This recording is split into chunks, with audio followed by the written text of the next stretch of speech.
बिस्मिल्लाहिर्रहमानिर्रहीम। अस्सलाम वालेकुम डियर स्टूडेंट्स। जैसा कि आप जानते हैं कि हमने प्रीवियस लेक्चर में डिस्कस किया था रेडिएशन एक्सपोजर को। आज हम देखेंगे कि अगर किसी भी ह्यूमन बॉडी पर रेडिएशंस फॉल करती हैं तो what are the biological effects produced by these radiations. तो चलिए स्टार्ट करते हैं।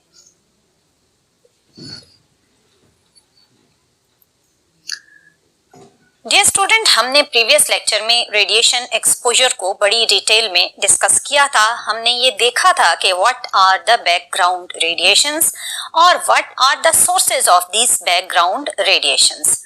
डियर स्टूडेंट, हम अपनी रूटीन लाइफ में जब भी किसी भी क्वांटिटी की बात करते हैं तो उस क्वांटिटी को मेजर करने के लिए यूज की जाती हैं different units. For example, distance को मेजर करने के लिए हम स्केल यूज करते हैं और डिफरेंट यूनिट्स किलोमीटर, मीटर और सेंटीमीटर की हेल्प लेते हैं।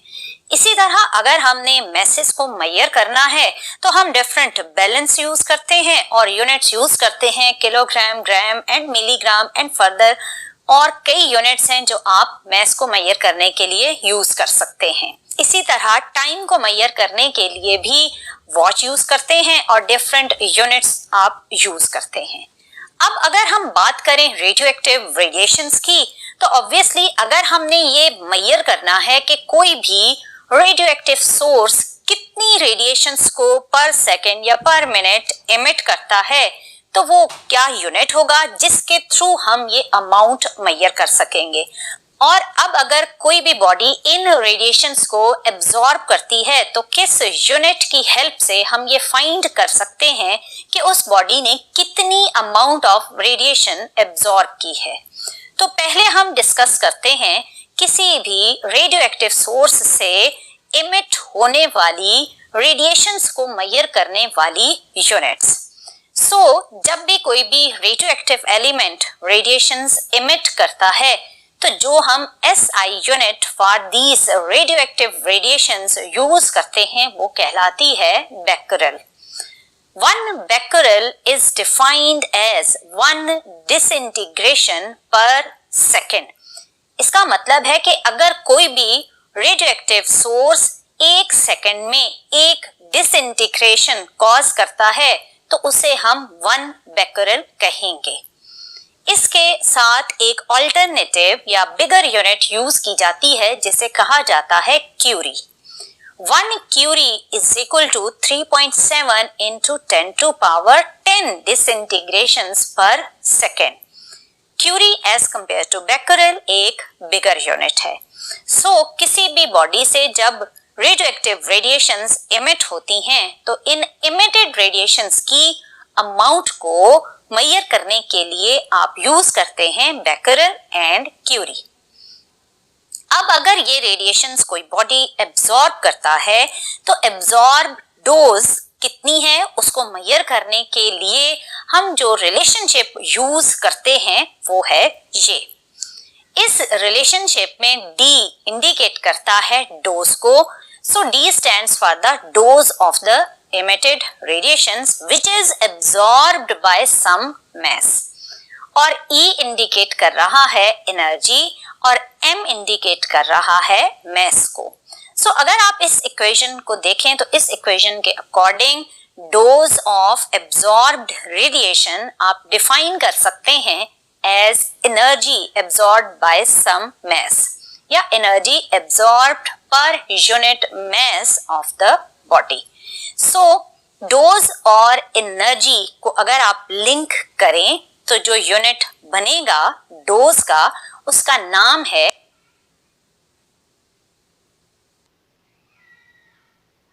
Grey.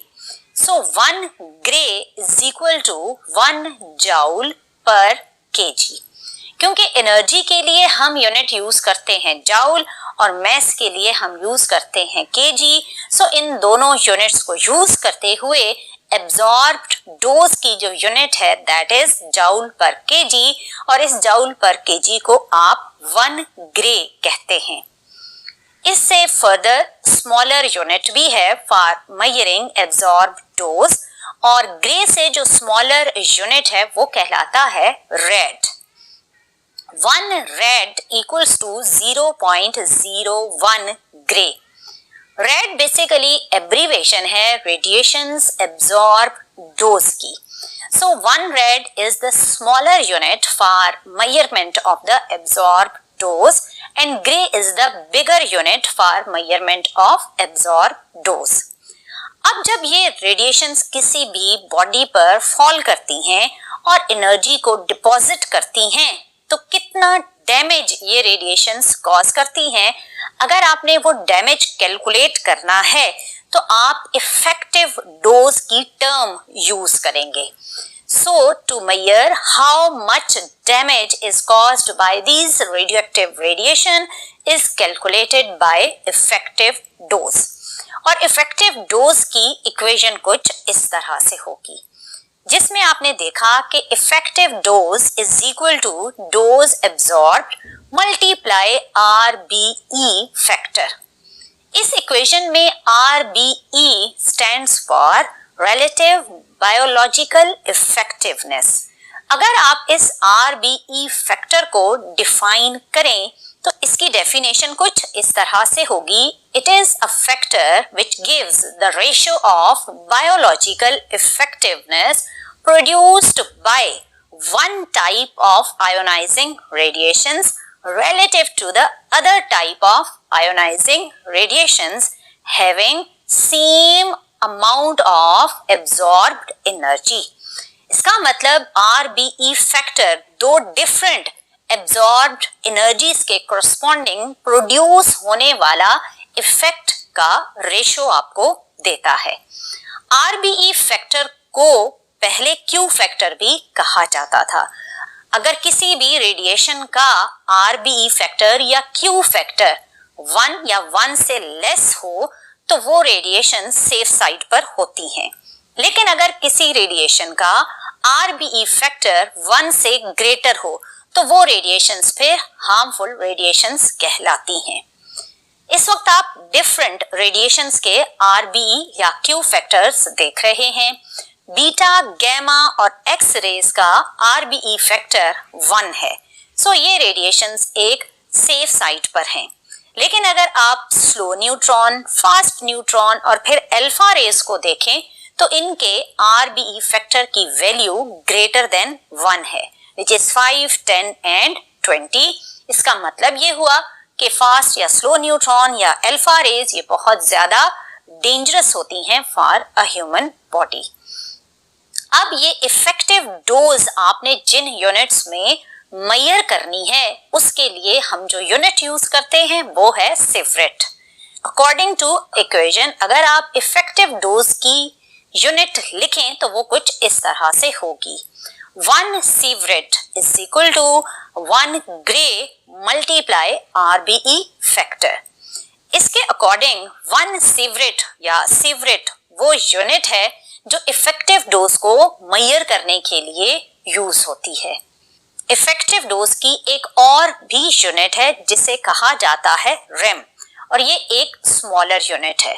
1 rem is equal to 0.01 sievert. So dear student, अगर आपने इफेक्टिव डोज किसी भी बॉडी की मेजर करनी है या किसी भी बॉडी पर क्या इफेक्टिव डोज एब्जॉर्ब हो रही है उसको मेजर करना है तो आप यूज करेंगे सिवरेट या फिर रेम।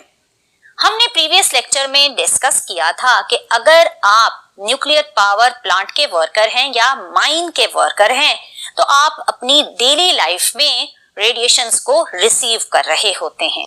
अगर कोई भी ऐसा वर्कर वीकली 1 मिली सिवरेट की डोज को रिसीव करता है तो it is a safe side receiving radiations.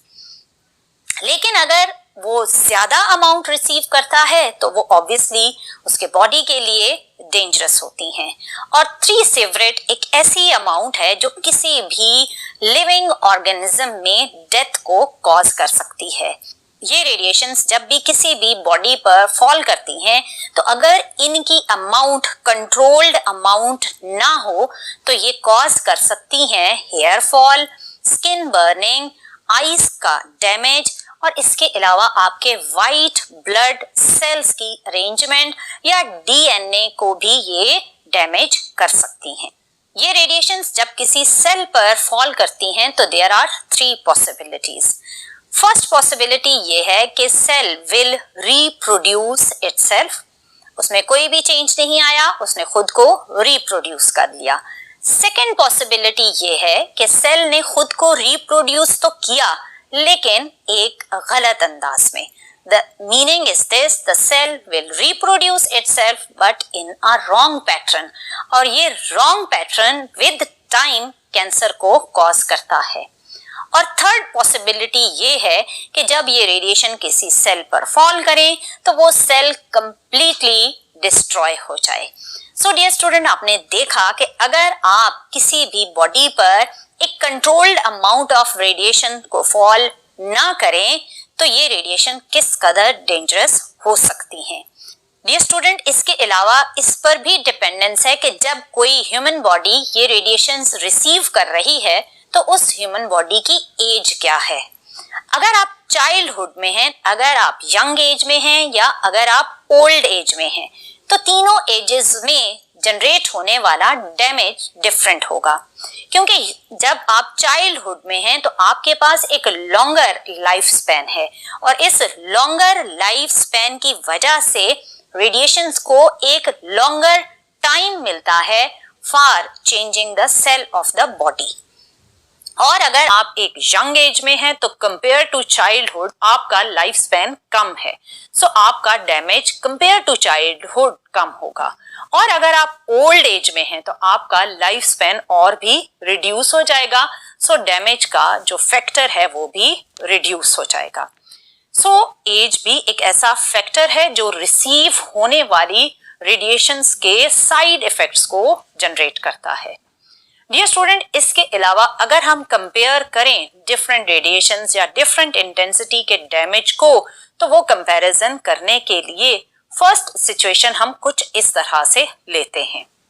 हम ये सपोज कर लेते हैं कि सेम रेडिएशंस हैं, सेम इंटेंसिटी है, बट डिफरेंट बॉडी पार्ट्स पर फॉल कर रही हैं। सपोज करें कि आपके पास ये रेडिएशंस पहले सिर्फ आपके बाजू यानी आर्म पर फॉल कर रही हैं। सेम रेडिएशन और सेम इंटेंसिटी अब अगर एक फुल बॉडी पर फॉल करे तो क्या दोनों केसेस में डैमेज एक जितना होगा? तो इसका आंसर है नो, दोनों केसेस में डैमेज एक दूसरे से डिफरेंट होगा। फर्स्ट केस में जहां सिर्फ आपके आर्म पर रेडिएशंस फॉल कर रही हैं वहां mass receiving radiations is less, जबकि सेकेंड केस में जहां पर होल बॉडी रेडिएशंस को रिसीव कर रहा है इस केस में मैस रिसीविंग रेडिएशन ज्यादा है। और आपने अभी एक इक्वेशन देखी जिसमें आपने ये देखा कि dose is equal to energy of radiations per unit mass. इस इक्वेशन के according energy of radiations is equal to dose into mass. इसका मतलब यह है कि अगर सेम डोज है लेकिन अगर डिफरेंट मैसेज हैं तो आपके पास energy deposited is different. First case में क्योंकि मैस कम है तो एनर्जी भी डिपॉजिट कम होगी, सेकेंड केस में मैस ज्यादा है तो एनर्जी डिपॉजिटेड इज ग्रेटर। सो ये तो था कि अगर सेम रेडिएशन सेम इंटेंसिटी के साथ डिफरेंट बॉडी पार्ट्स पर फॉल करती हैं तो क्या इफेक्ट या डैमेज कॉज करती हैं। अब हम दूसरी सिचुएशन लेते हैं जिसमें हम 3 डिफरेंट टाइप्स ऑफ रेडिएशंस लेंगे और उनकी सेम इंटेंसिटी और सेम बॉडी पार्ट पर फॉल करेंगे और देखेंगे कि क्या इनका डैमेज सेम है या डिफरेंट है। तो अगेन इसका आंसर है कि इनका डैमेज एक दूसरे से डिफरेंट होगा। आपने देखा कि अगर हम अल्फा, बीटा या गामा रेडिएशंस को सेम इंटेंसिटी में सेम बॉडी पार्ट पर फॉल करें तो अल्फा रेडिएशन सिर्फ आपकी स्किन तक ही एब्जॉर्ब होंगी, जबकि बीटा टिश्यूज तक पेनिट्रेट करेंगी और गामा उससे ज्यादा पेनिट्रेट कर जाएंगी। सो इनकी पेनिट्रेशन पावर एक दूसरे से डिफरेंट है। सो इस वजह से ये जो डैमेज कॉज करेंगी वो भी एक दूसरे से कंपैरेटिवली डिफरेंट होगा। सो डियर स्टूडेंट्स, आपने देखा कि किस तरह different radiations different damage cause करती हैं और हर रेडिएशन का बॉडी के डिफरेंट पार्ट्स पर डिफरेंट डैमेज है। ऑल्दो अगर आप सेम अमाउंट भी इन रेडिएशन की यूज कर लें, फिर भी इनका डैमेज पार्ट्स के अकॉर्डिंग डिफरेंट होता जाता है। सो डियर स्टूडेंट, आपने देखा कि रेडिएशन एक्सपोजर कैसा होता है और फिर उस रेडिएशन एक्सपोजर से लिंक्ड डिफरेंट यूनिट्स क्या क्या हैं जिनको यूज करके आप किसी भी रेडियोएक्टिव एलिमेंट से इमिट होने वाली रेडिएशंस और फिर इन रेडिएशंस को जब आप किसी बॉडी पर फॉल करें तो बॉडी इन रेडिएशंस को एब्जॉर्ब करे, तो किन यूनिट्स में आप एब्जॉर्ब डोज को मेजर करेंगे, ये हमने आज के लेक्चर में डिस्कस किया। आई होप कि you will understand all the things which are related with the biological effects of the radiations. इंशाल्लाह नेक्स्ट लेक्चर में हम मजीद रेडियो एक्टिविटी से रिलेटेड डिफरेंट टॉपिक्स को डिस्कस करेंगे। बट टिल देन, अल्लाह हाफिज।